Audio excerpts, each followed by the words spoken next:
Good day and welcome to a Life in Motion podcast. This is season one, Awakening, and the last episode of this part, episode 7, Adjusting the Mindset.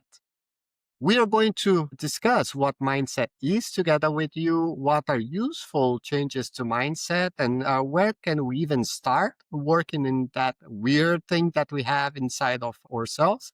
And to help me with that, I have brought some amazing people in the panel today. We have John, Sarah, and Ekaterina who are going to introduce themselves to the audience now. I'd love to start with you, Sarah, if that's okay. Right. I Please. am Sarah Gurneisen. I am a leadership trainer of Avagasa Coaching and also an engineering manager at Last Mile Solutions. Thank you so much, Sarah. It's such a pleasure to have you together with us today. I would love to next invite John to introduce himself. Yeah, my name is John Todorovic. I've been living and working in the Philippines for the past 20 years, and I mainly focus on people who get stuck, like myself. I got stuck many times in life, and I couldn't see the answer, which was an obvious answer in front of me, and I couldn't see it because nobody was there to tell me that the answer is right in front of me. So people I work with usually have all the skills they need. They just can't seem to find the answer. So I help people get unstuck through executive coaching. Thank you so much, John. It's such a pleasure to have you here with us today, and looking forward to think about what this unstucking means.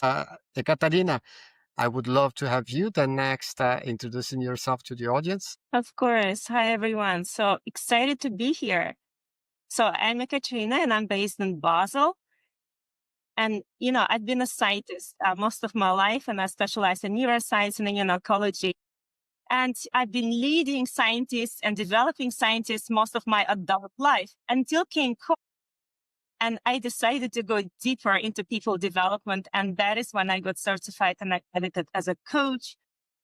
And similarly to how John explained, I also work with clients who find themselves stuck.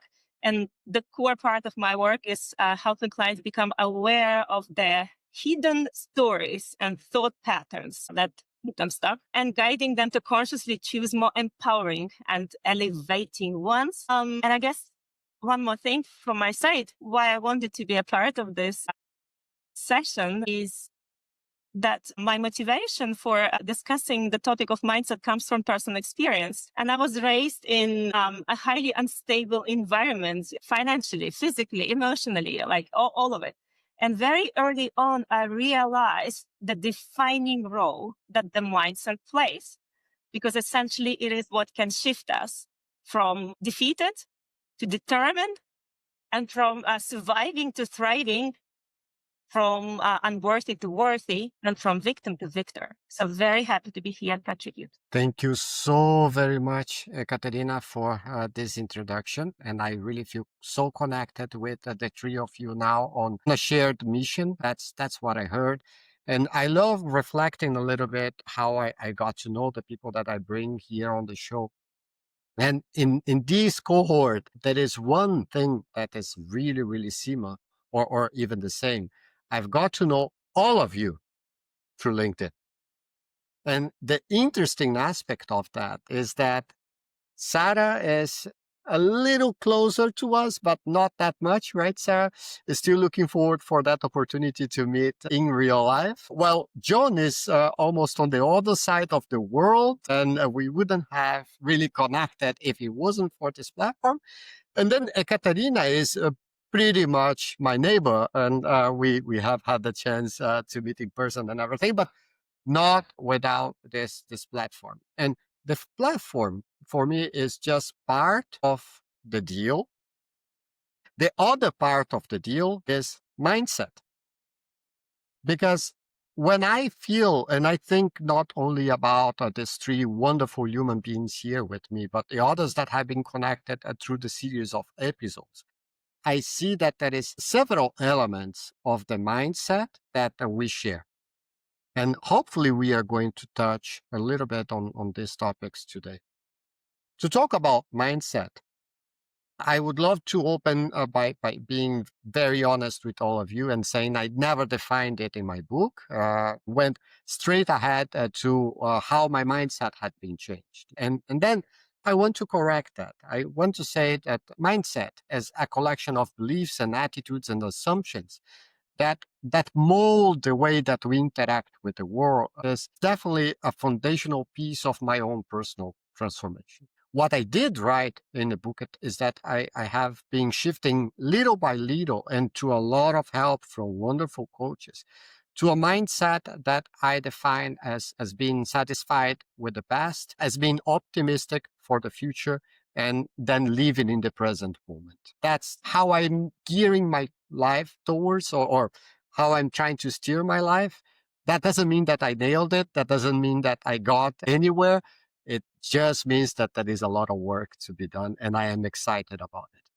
But that's just me. I'm very curious to hear now from my wonderful colleagues here in the panel.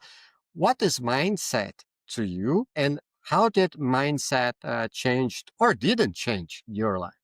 And I would maybe suggest we do it the other way around. So we start with Ekaterina this time. Ekaterina, what is mindset? All right. You kind of defined it already, Eduardo, but I'm going to go from what you said. So to me, mindset is a set of conscious and subconscious beliefs which shape how we see the world. And essentially these beliefs, they shape our behavior, our experiences, and even our biology. I think by now we all know this placebo, nocebo effect. And the way we direct our mind, we direct our energy. How and why is it important for me? I'm just going to go back to what I shared in my introduction. Very early on as a kid, I just very quickly realized the impact of our mindset and the role it plays because despite our circumstances, because often we focus so much on our circumstances and I did not, let's say, I wasn't dealt the best cards. And, I could have easily said, well, that's how it is and that's my life. And that's what I quickly realized, or you can set your mind to get something better. I love it. That is something that we hear as being the victim mindset that I feel you have scratched a little bit there. And if you wouldn't mind, I would invite you to comment further on that because I feel you're really owning it and that is something we can learn from you. Sure. Okay. First of all, the victim mindset, I don't think there is no judgment there. I feel that victim is a part of us that we all universally share, just like to which degree we share it, that's what varies.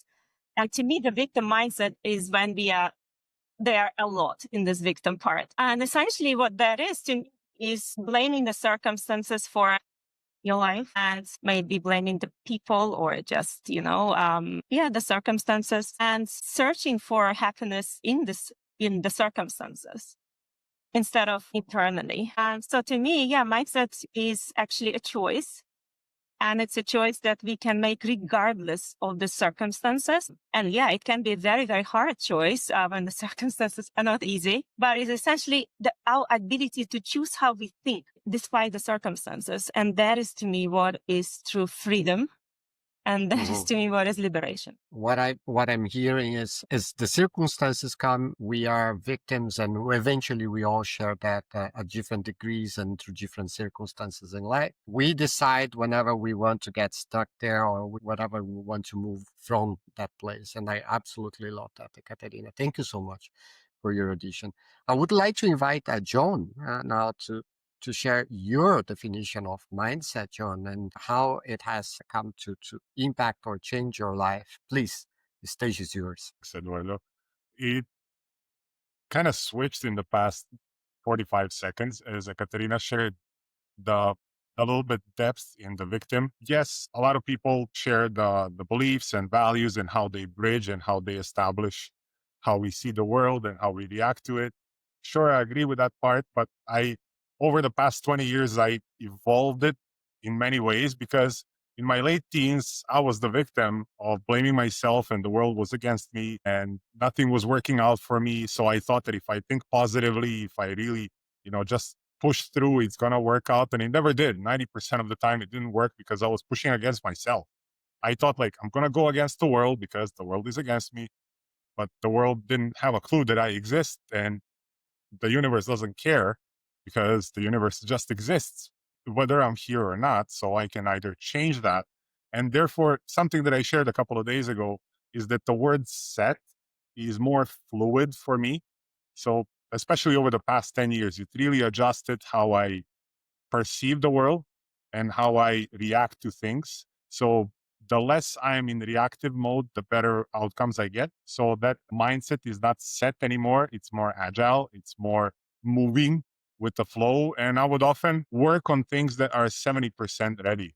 Before, I was a perfectionist. It had to be right. I had to have my mind completely set on this thing just to make it happen. And it didn't work out the way I saw it. And it often failed. It often didn't turn out the best way it could. And it frustrated me. So I realized, like, okay, I cannot just think positively. I cannot just visualize it. I need to start acting on it and bring my values, bring my beliefs, everything that I believe is true, and embody the integrity that I have and the trust in people that are around me, but not just a simple mindset. If I just rely on that, if I just rely on the positive thinking, it never worked out for me. So moving forward, I would always look towards what's real right now, and what can I use right now without the external interference. That's one element that I'm doing my best to avoid, the external influence, because the external influence is always like, no, you shouldn't do this. It's too much risk. You shouldn't try this project because many people have failed, and that influences the mindset. So for me, not to allow it to be influenced by external, I'll look inward also, as Ekaterina mentioned, like what is true to me right now? What do I believe in? What do I want people around me to be influenced by? And how do I want to influence the world around me? It's a small world. I mean, yes, LinkedIn empowers us to share our knowledge with other people, but what matters to me right now? And what can I do right now? That's that's the very basic that I'm seeing it at the moment. Thank you, John.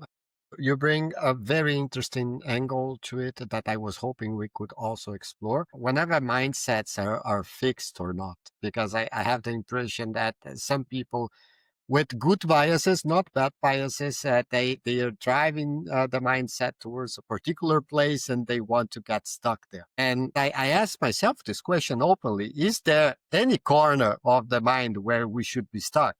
Even if it's a positive one, how much it should be flexible? When should we flex it? How do we know that we are moving towards the whole version of ourselves? So these are interesting questions that I would love to continue asking as we go through this live, but not without or not before inviting Sarah now to comment a little bit with us. What is mindset for you, Sarah? And what are some examples that you could share with us? For me, the whole idea of mindset and what it means has shifted throughout my maturity or leveling up as an individual in my last almost 50 years. I started out in life with a lot of tragedy. I had a lot of abuse, and I was adopted when I was 5. My adopted parents, they divorced simply after. I had to deal with a lot in the first 20 years of my life, not having that unconditional love that a lot of people have in early life. And I used to think early on in life that, well, I had a kind of talent that others I felt didn't have. For example, the amount of empathy that I had for others seemed a lot higher. My resilience was undeniable. I never give up, not on others or myself. I was always very persistent, and my nickname was Smiley. A lot of people know me from high school days. They only know my name as Smiley, not as Sarah. So I used to think early in my life that that was mindset. But as I have evolved and I've learned, is that wasn't mindset at all. Those were, let's say, my mammalian brain, my neurology, my defense mechanisms, my survival needs that were in place to make sure that I could survive my childhood, that I could exist, that I could be. The ability to dissociate, for example, is an ability that I have, which in a way is a superpower, just like having hypervigilance has made me quite the empath. But those were not choices. Those were things that were in place because of the early childhood that I had. So I can relate a lot to Katerina, but also John, having perfectionist tendencies, also not being able to rely on anybody else, not having unconditional love. I could only rely on myself. So what does that turn me into? It turns me into somebody that can accomplish a lot. I'm a person that can sometimes do what seems like the impossible, or I can have my heart broken and pick up the pieces quite quickly, or I can jump into what seems very risky without any fear. And those are just things which I can do because of the life that I had. Mindset only happened later in life. That was, let's say, even in my mid 30s, going up to my maybe early 40s, when I actually really learned what mindset is. And that's when I explicitly chose to break the patterns which were built into me, things which could be superpowered. For example, empathy can be a superpower, but it can also be something that holds you back from thriving.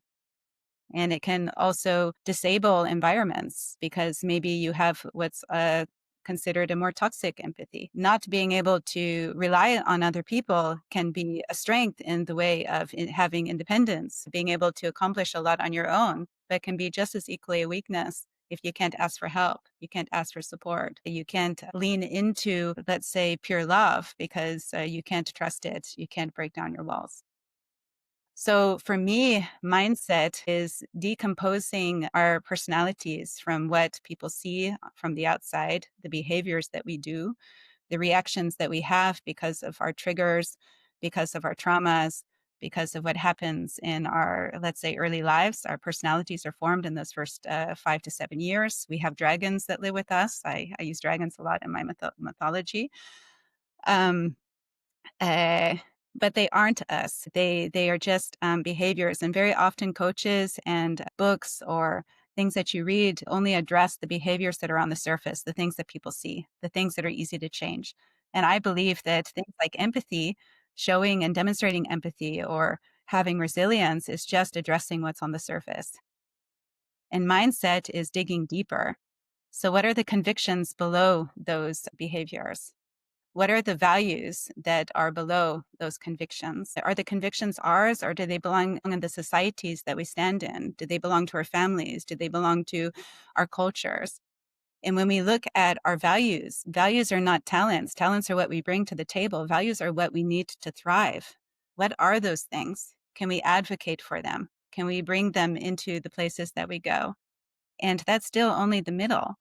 What's underneath that? That's our rationale. Those are the personalities that were formed in those first 7 years where we have absolutely no ability to make any choices in our life. We have caretakers that are taking care of us, and our personalities are also being formed in those moments. How can we level those up so that we don't have the toxic behaviors that all of us as humans can lean into? And then it's choosing our core. Those are where the dragons live. Those are when we choose to stand with them.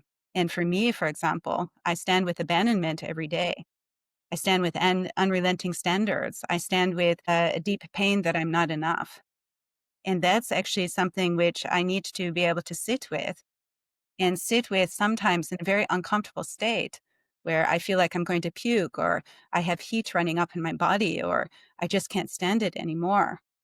And when I choose to sit with these dragons and to allow them to be a part of me and actually realize that they are not even separate from me, but they are me, that's when my mindset shifts.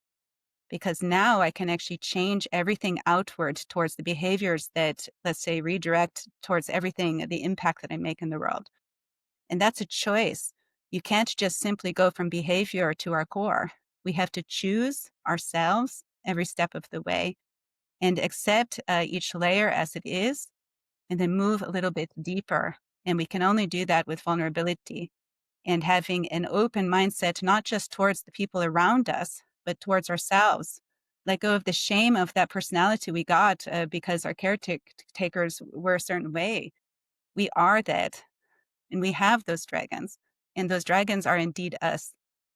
That's when we have a mindset which can change the world. I feel so very inspired. Sarah. Absolutely love what you said. And the choice is really here resounding in my head. I do see an interesting paradox there that you mentioned. We keep digging, which is the first choice. So we want to go further. And we all have seen what happens when we keep on the superficial layer, that we just change behavior. And that's possible, but that usually costs a lot of energy, that usually has significant replications in our lives. And then we don't understand what's happening, right? So the first choice is to keep digging and then choose a number of things until you get to your core, and then choose to be yourself. And the paradox is then there was nothing to be chosen, really. It was all that you were, and you have been enough throughout the entire journey. That's how it's sounding to me. I would love to hear maybe Ekaterina's thoughts, and then next John's thoughts on the same. Sure, I can take from here. And yeah, thank you so much for sharing, Sarah. And I deeply resonate with everything you said. I'll pick on, I mean, I feel we can go in all directions from here, but I'll just pick one that you just mentioned, Eduardo, about loving yourself. And I feel that potentially that is at the core of all of our different beliefs. There is this belief that we are not worthy of love, or we have to deserve it, or we just, as you say, are not good enough to be loved as we are. And yet we are. I actually had that realization when I had my first child born, like, and watching a baby being born and how they're just, I don't know, excited and then just worthy in that first moments, right? And they're just accepting of the world. And so kind of just, here I am, I'm accepting, like, give me more. And then what happens that then, of course, the environment comes in. And then we are taught or trained or even told, or even punished that we are not that in many different ways. But essentially it is when we love, when we remember and relearn to love who we are, that is when we can start treating ourselves with self-respect. And again, and that will go in all levels. And what I else want to comment on is everything that happens to us and from which people, environment, cultures, and we take all that in. And as you say, Sarah, like, this often happens in our formative years, and our brains are not developed, to understand, like, is that really the truth? But so the brains of a child will take that in and will make it an absolute truth. And then it's for us, when we are now adults, it's for us to have this distinction, right? Like, what is my story? And what is then the story of the others who influenced us so much, Let's say, I don't know, like, my dad, thought I was a failure and my brother was, I don't know, like, absolute star. And I grew up thinking that I was, well, now that I'm older, I can have this realization, well, that's my dad's story. But that's not mine. My story is that I am capable and I am worthy and I am successful. So yeah, I feel that as adults, we do have this ability that we literally lack as kids. And I'm going to stop here. I loved it, Ekaterina. It resonates so deeply with me. Who's in control of the story? And when is that we decide that we are ready to take over? And many people take their entire lives to make that decision and keep living that past story that never belonged to them at all in the first place. So definitely would love to jump into and continue from here, but I also want to hear from John. John, what are your reflections? And yeah, there is so much here to unpack. Be welcome to just bring it on. We always can choose not to have an opinion. I actually heard that yesterday. I heard it many times over and over. Marcus Aurelius, like, you have the choice not to have an opinion and not to talk about things that you don't want to talk about and not to do the things that you don't want to do. And three elements that sort of align through Sarah and through Ekaterina also. One is on empathy, that I am also sort of an advocate of, in a way, a sensitive part of the empathy. And the other part is how we are boxed in often through the environment influence and everything else. And then the surface scratch that Sarah mentioned about coaching, and something that I am advocating somewhat, because it's a challenging topic to tackle.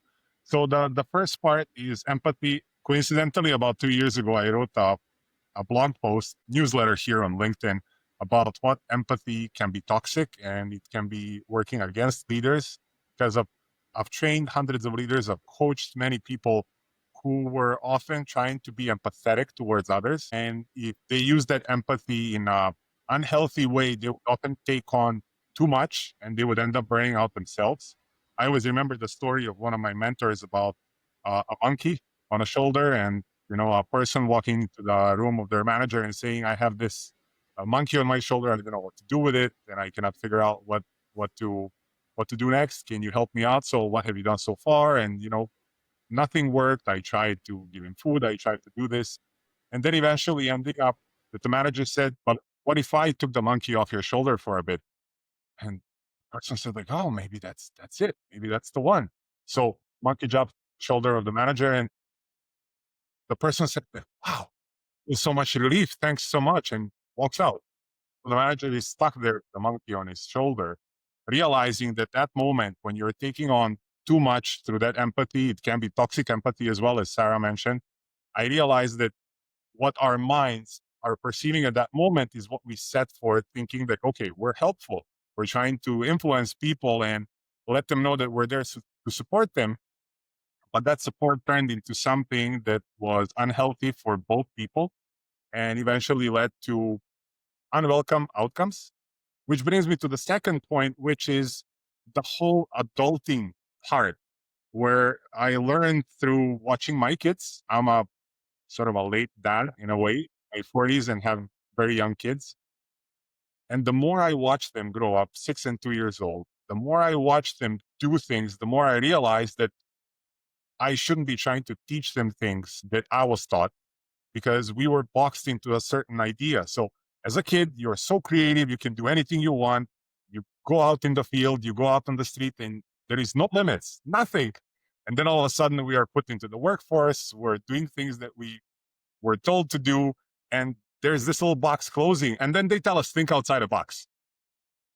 So how am I going to think outside a box when you kept on telling me what I need to do for the first 20 years of my life? And the less I tried to influence my son, the more I discovered more creative ways to solve problems, to overcome challenges that they did. And I started, especially in the last 5-6 years, as Katerina mentioned, there they are. They're there. They're in this world. They accepted it as it is. They're not complaining about the world. They're not saying like, oh, I don't want to hear this story. I don't want to. No, they have their own little world. And if we learn to flow with that world, that goes back to my point of not having just one mind that's always set. So the more we flow towards it, or towards the outcomes that we set, outcomes might be a hard word, because people think that, okay, so you have to have the outcome for everything. You have to have the goal. You have to have the objectives. No. What kind of life do you want to live? What kind of person do you want to be? It doesn't have to be so complicated, so overwhelming for many people. Which brings me to the last point, which is scratching the surface. When I started off in coaching, I realized that there is a big misinterpretation between mentoring, guiding, training, and coaching. And I spent the last couple of years through different certifications, through more research myself, through reading and observing people that I coached. The more they dug deeper, the more they discovered those self-limiting beliefs, their values that they hold close to themselves. And most of the time, like 99% of the time, people had the skill and the capability to solve their own problems. They just could not see them. So the moment I put the mirror in front of them, the moment I reflected back what they were telling me, the more they realized, like, oh, okay, well, what's stopping me there? What's stopping you? What is the obstacle in front of you? What is it that you haven't done yet? What have you done so far? And those questions actually start scratching a little bit deeper, so that it's not always action oriented, because people want solutions. They'll ask me, oh, John, what would you do in this case? Well, what would I do would not be the same as what would you do. Therefore, I don't like that idea of the mind being set. The moment I say the word set, I always put myself back into that box that I was running away from as a teenager. I don't want to be in that box. I don't want to work 9 to 5. I don't want to do the things that people tell me. Not that I am disobedient, but I want to live the life that I believe will work for me and for my family. The more I float with the world, the more I accepted the things that I cannot change, the more I was entitled to not having an opinion. Entitled is the wrong word, but I couldn't find a synonym right now. So have the right to no opinion. Choose what you don't want to do, and you will live a much, much better life without having to have that set after the mind. I feel that really brings up the dragon in me. Thanks, Sarah, for that metaphor there. I was just thanking you, John, for integrating the thoughts and love the connection with Sarah's dragons. Definitely one of the very best metaphors and consistent one that I ever seen in LinkedIn. I absolutely love Sarah's stories right there. And then it's when I learned more about the mindset that was behind all that. And I was thinking how, John, you started answering the question that we proposed for today. Can mindset really change outcomes, or are we overestimating positive thinking? In a couple different ways than I have foreseen or forecasted, right? At the beginning, when you were introducing yourself, you mentioned you have tried positive thinking. So yes, it's going to work, it's going to work, it's going to work, and then it didn't work, right? So in a sense, I felt that you were already telling us, yes, that positive thinking by itself is overestimated. And when I pay attention to Sarah and Ekaterina, I heard a lot of values. I heard a lot of connection. I heard or inner core that it's not, back to your point, one way or the other way. It's our way. So probably that means that there is some overestimating on positive thinking, but positive thinking is not mindset, or it's not mindset alone. And then all of you told me interesting stories on how, yes, from the point that you start working on your mind, the outcomes do change. Am I following this line of thought right? And especially when it comes to outcomes, because I know a lot of people are trying to understand what that means to them. What is the connection between mindset and outcomes? Maybe back to you, Sarah.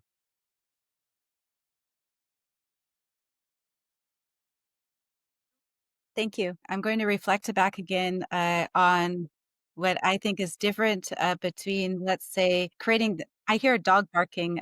Sorry, I was bothered by a dog. At least So it was not a dragon. I will get back to my thought. All right, it was not a dragon. Okay. So in the last time that I spoke, I touched the surface of two different topics. One was the innate talents or skills that I got gifted to me because of trauma. I have been my entire life a person that defied all odds, always. Somehow, because I could not rely on others, I needed always to rely on myself. And I always had some kind of positivity, some kind of hope, which I noticed not a lot of people have. So this is before shifting my mindset. So I will give you an example. Back when I was a single mother of my oldest daughter, I was working as head of software engineering. This is some 17 years ago. And the company I was working for, they couldn't pay their employees anymore. And I was forced to find a way to continue getting income. By the way, I was living in Switzerland back then, just because you live in Switzerland.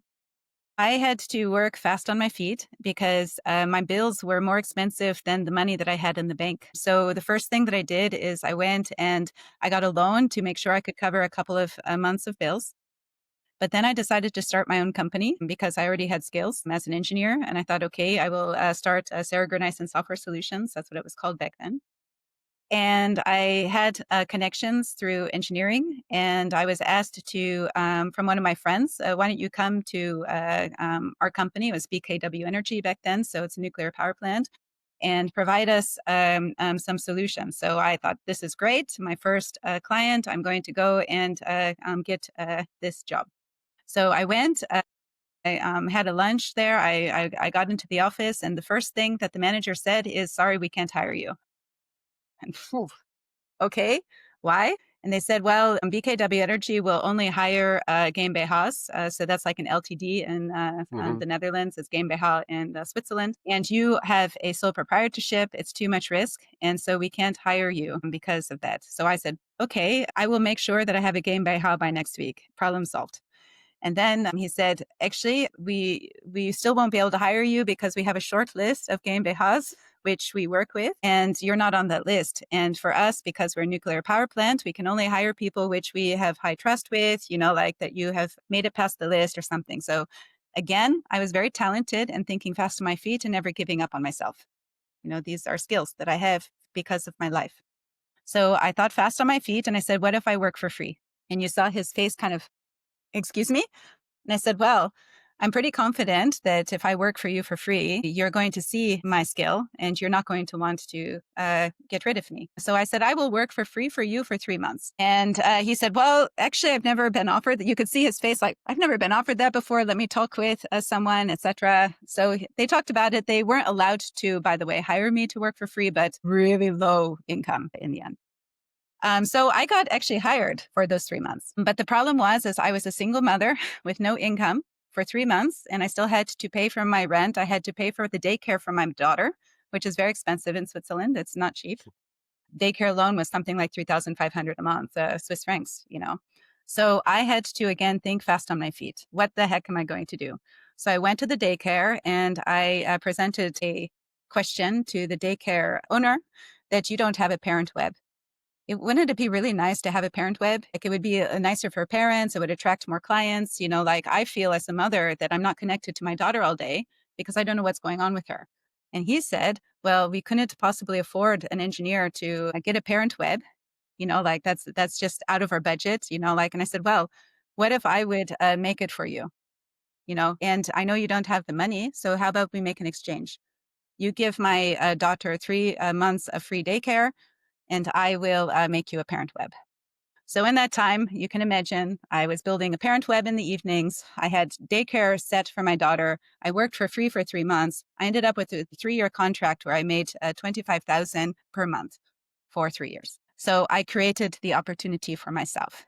So thinking out of the box, being creative, not giving up on myself was something which was given to me as a gift from my childhood because I had been doing stuff like that my entire life. It's easy for me. I used to think everyone could do this. It was just a matter of them fixing their minds.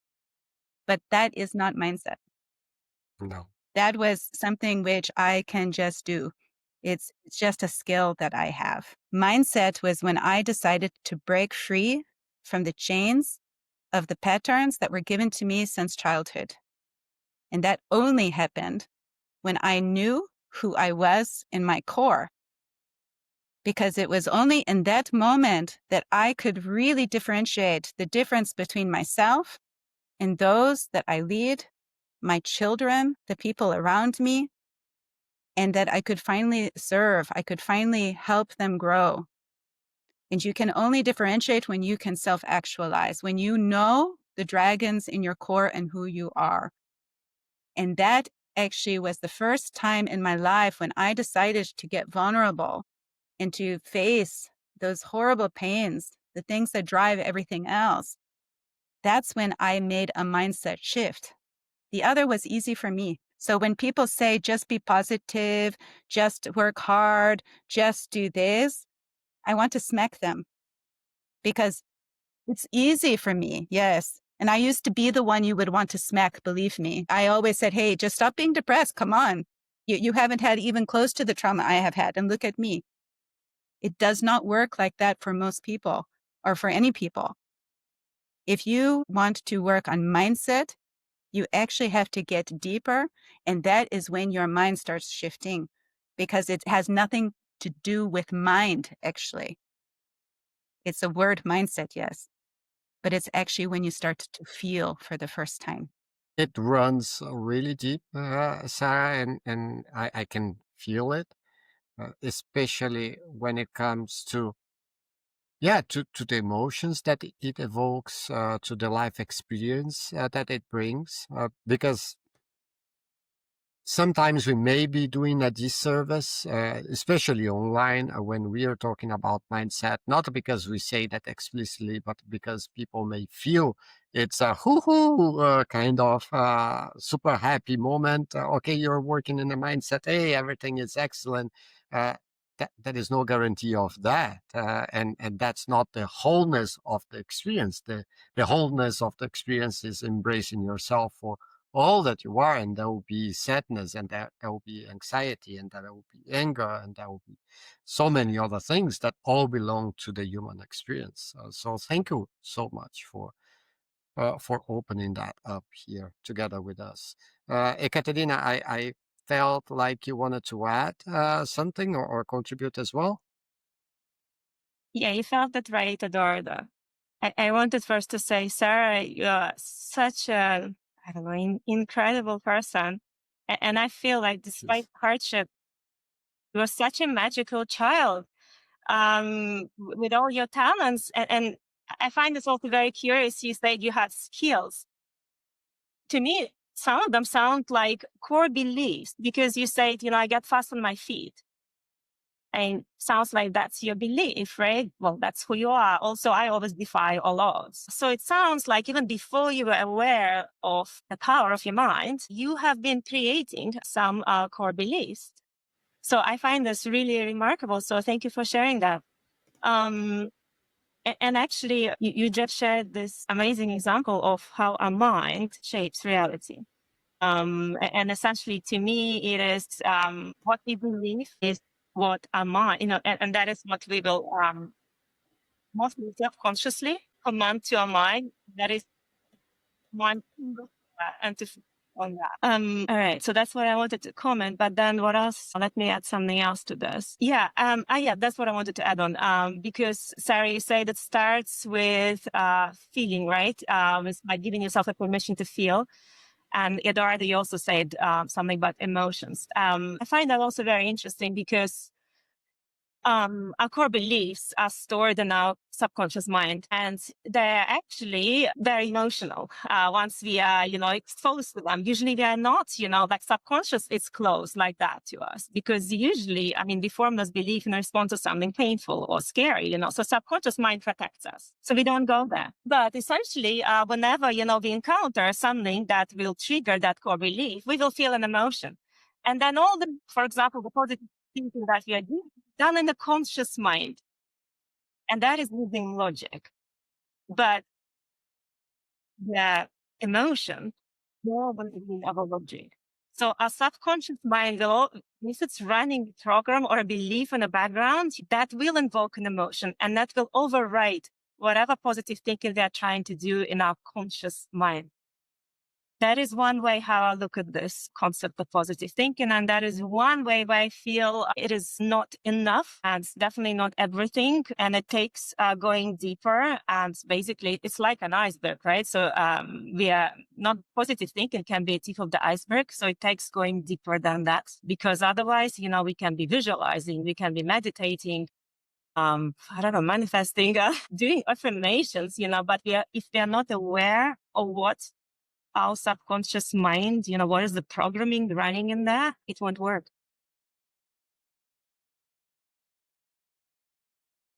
I would love to qualify the won't work there, Ekaterina, because I agree with you.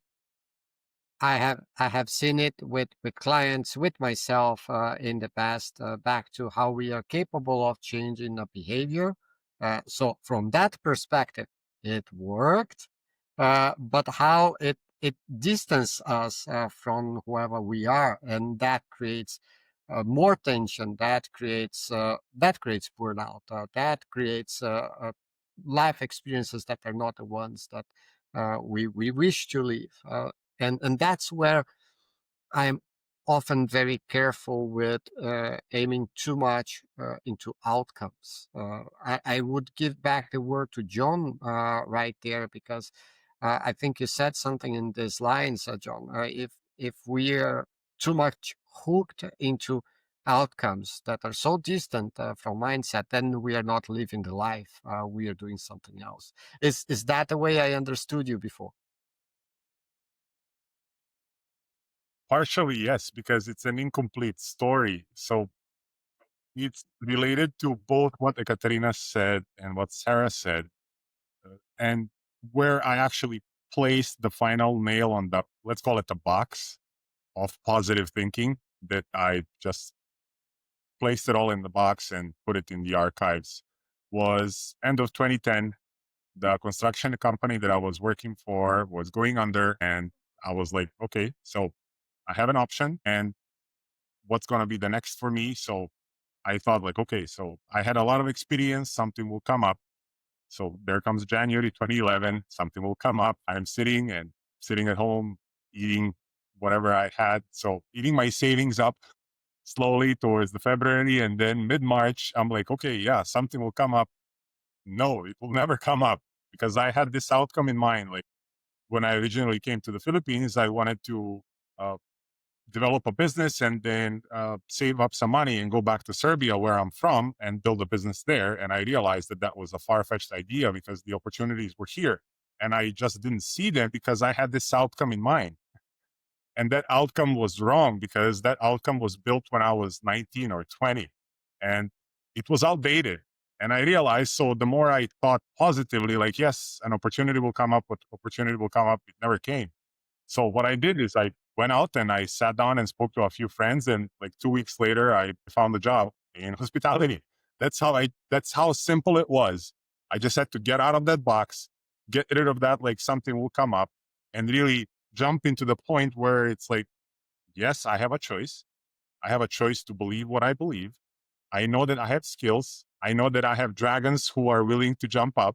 I know that I have talents in certain things that I can see further away than I thought I could, if I just take that next step, and that I can do things that are possible and that are more realistic, rather than just the manifesting or the positive thinking. I became more realistic at that moment and discovered that, yes, you can set your mind towards a certain thing, but the more I was setting my mind, the more I was boxing myself in. So the moment you discover those things, you go like, why wasn't I thinking about this before? Why was it that all the answers were right there in front of me? They were deep inside, actually. So just a quick add up to that story. Why were they deep inside? I grew up in Serbia, in the Balkans. There is a male dominated mentality where the men have to be tough. You have to show no emotions. I grew up surrounded by that. The civil war in Yugoslavia, the falling apart of everything fell apart in front of my eyes in my teenage years. And that's what I grew up with. So I have to put on this face, I have to put on this attitude, and that's how I'm going to slay the dragons. That's how I'm going to solve all the problems of this world. But none of that worked. Yes, you can be tough, you can have thick skin, but you can also have emotions. You can also reveal those emotions. You can speak up about them. You don't have to keep them a secret. Yes, maybe I'm a male, a female, or whatever you choose to be, but you have a choice also to choose what you believe, because that's who you are deep inside.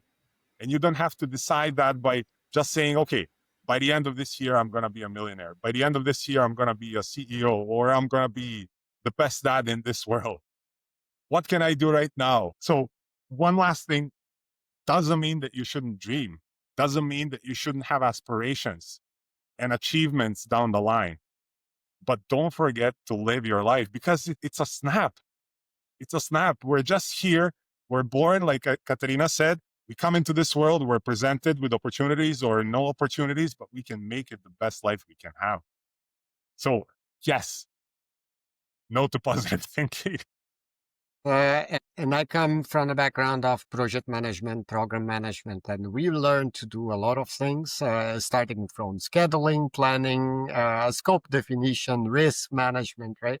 And I always tell our people, yeah, we should continue doing all these things because they are helpful and they create some guides that help us working towards that future. But that doesn't mean that we live there in that future, right? We live in the present and we take the guys together with the reality and adjust and flex and move. And if we can do more of that, then we can reap even more of the opportunities that are just right in front of us that we can see if we get rigid, to your point, on a fixed set, a fixed box where we are trying to put ourselves. It has been a wonderful conversation, and I'm convinced that we could stay here for probably 10 hours together, as long as you're not like me standing up.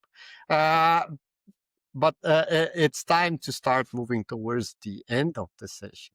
And to do that, what I would like to invite you to do now is to share a little hint, a little tip, a little insight that can help people that are trying to make the first step. We know how these first steps are hard. So they already heard us. They feel there is something there for them. How can they start working on their mindset? And I would ask first Katerina, if you don't mind, and then go reverse order, John, and then Sarah. Sure, I'd love to. I just make a disclaimer before I go in advising mode. If you find yourself stuck, like in the same cycles, patterns, I don't know, maybe it's a toxic relationship dynamic, or maybe you find yourself in any, I don't know, job underpaid. If you find yourself really impacted by that, if you feel really stressed and anxious, all the time, I do encourage you to seek professional help or a therapist who is specializing in working with the subconscious mind. It's not anyone. I would really ask, when you shop for one. But now if you feel, you want to change and you can, you have a handle on things. To me, there are so many things you can do by yourself. One tip I would like to give is developing awareness, essentially on what are you telling yourself? Because a lot of our beliefs and programming is, as I said before, it's hidden. It's hidden in our subconscious mind. But how we speak to ourselves, what we think about ourselves, and also how we speak about us to the others, we give that away. But we are not aware of it. So to me, awareness it's really number one starting point, because once you're aware, you also have better choices and more choices. So I'm going to give you I think it's a very fun way to work on your awareness. I invite you to set 3, for example, doesn't have to be, but a few phone alarms, let's say 3 daily, and label them with, what am I telling myself? And when your alarm goes off, notice your current self-talk. And I bet you some of it will be negative. It's incredible. All the negative things, we've been talking about positive thinking, but the negative thinking that's going on in our minds, it's absolutely incredible. And it's affecting our health so much. Yeah, it's like, I don't know, people say, oh, I'm losing my shit. I'm falling apart. Oh, this job is killing me. My children are driving me crazy. All those things, So when your alarm goes off, you notice your current self-talk and write it down. And if it's negative, rewrite it. Rewrite it on the spot and say it out loud. For example, I don't know, a common one, I'm so stupid. Okay, well, I'm learning new skills. That's a rewrite of that. Or I'm so lazy. Okay, I'm working on my on better self-discipline. And I encourage you, when you do that, to use phrases, I am, I can, and I will. Because our mind, it reacts, our subconscious mind, it reacts when we talk to it in the present tense. So yeah, write and say the new version out loud. And essentially you are training your brain what to look for. Thank you so much, Ekaterina. Very specific, very practical. Love that. John, what would be your recommendation, practice, suggestion, guide for that person that's trying to take the first step towards a new mindset journey? Well, for again, a slightly different disclaimer from Katerina, I will take off my coach hat, because as a coach, I don't give you frameworks. I don't tell you what to do. I help you discover what's holding you back. I help you challenge your thinking and do the things that you want to do, not what I want you to do. So in this case, I'm going to sort of put on a trainer slash mentor slash guide hat in a way for simplification. And it's three simple words. You can either take a piece of paper, a notebook, or Apple Notes, iNotes, whatever you choose, just to write three things: notice, name, next move. Three simple things: notice, name, next move. Notice is the one that goes to Ekaterina's point, where the moment you become aware that there is something blocking you, that something is holding you back, are you holding yourself back? Is there an external constraint? What's happening there? And then name, what's the real block? Because often our notices, things that we notice, are just a perception at the moment. And that's where you start digging deeper. So you're not scratching the surface, to Sarah's point from the start of the session. What's really holding you back? Are you holding yourself back? Is it a lack of funding, a lack of empowerment for the project lead, for any scenario that you can think of? So make sure that you name it. The moment you name it, then you become more aware. When you write it down, I find it myself best when I write it down and I can see it. It's right there, not just to spin it around in my head and figure out. Then what's the next move? What can you really do about it? Are you going to not do something about it? To the point of Tim Ferriss, the not to do list. You can check it out on YouTube. His, the fear setting list. And there are many other people who are promoting the not to do list. Just write one thing that you're not going to do this week or tomorrow or today before the end of the day. What is the one thing that you're not going to do? You're not going to doubt yourself. You're not going to listen to the voices in the back of your mind. You're going to do the right thing. What are you not going to do? So focus on the things that are not so obvious. The more you notice these unobvious things, the less you will be set towards that mind that we think is the right thing to do. And yes, we will work hard, we will work smart, we will just keep thinking and we will achieve it. No, look what's right in front of you and choose what you want to achieve right now. Because the more you focus on the present, the more you will see the obvious things that are just there. And they are the ones holding you back from within. Most of the time, people have solutions. They have the skills, they have the talents, they have the capabilities.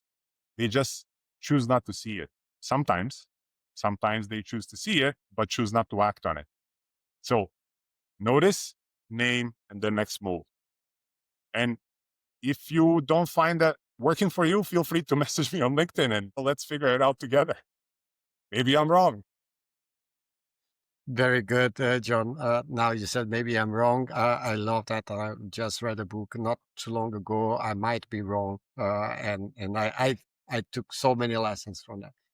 But I'm not delaying that more because I also want to hear from you, Sarah. What is one recommendation, suggestion, one step people can take to start on that journey?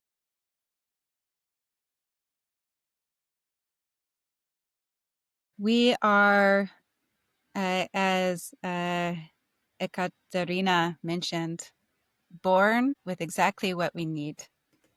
We have all innate value, but in our lives, we are sometimes just in spaces which don't need what we bring to the table, and they don't provide what we need. And therefore, there's a mismatch. So what is my suggestion? The easiest thing you can do is to just be you, innately valuable. Of course, to find who that is can take some effort if you don't know what you're looking for. It's not easy to be authentic. It's not just willing it. It's not a choice. It's an effort. But once you know you and what you need to thrive and what dragons live in your space, my suggestion is not to slay dragons, not to ignore dragons, not to get angry with dragons or say, I'm not going to think that. You can't tell yourself to not think that you're worthless, because the more that you tell yourself not to think something, you will think about it. They need compassion. They need love. They need acceptance. They need to be seen. Because like any human, when you're not seen, when you're not valued, when you're not respected, you get angry. You become a defiant toddler which screams and wants to be heard. And dragons have fire, and they can burn you alive and turn you to ash. So you need to sit with them, no matter how uncomfortable it feels, and let the words flow. I'm worthless. I'm worthless. And that's how I feel right now. And that's okay, because the dragons are you. And once you are truly seeing you and where that's coming from, everything else becomes effortless. It becomes easy. You start shifting towards a space where you choose to stand in because it gives you what you need, because you know what you need in order to thrive. And you go to places which need what you bring to the table. If you try to work hard in changing your thought process, or I'm not going to do this, I'm not going to think that, all I have to do is do this, you will fail over and over again. We are born with all of the skills to be valuable. So just go back to that state.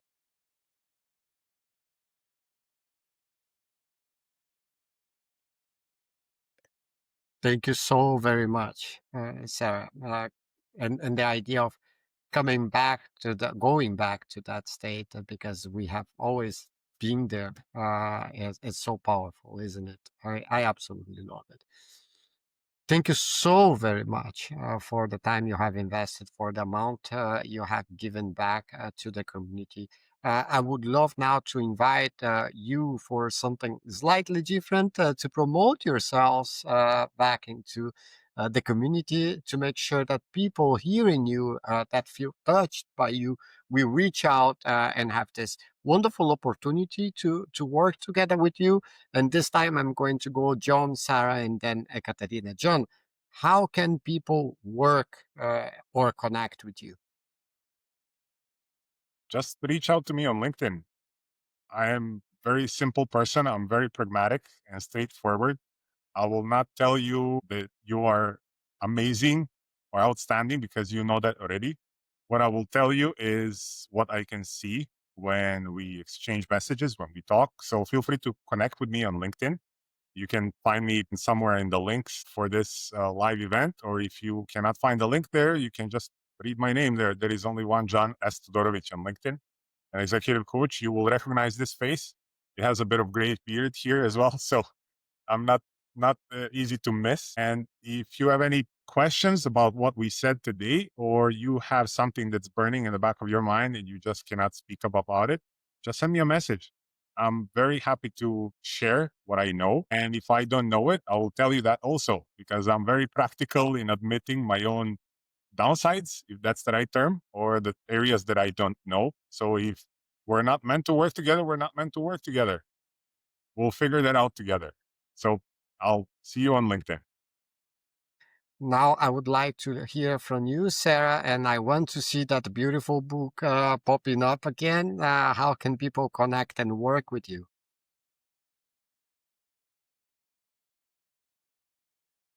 More than 750 pages of wisdom.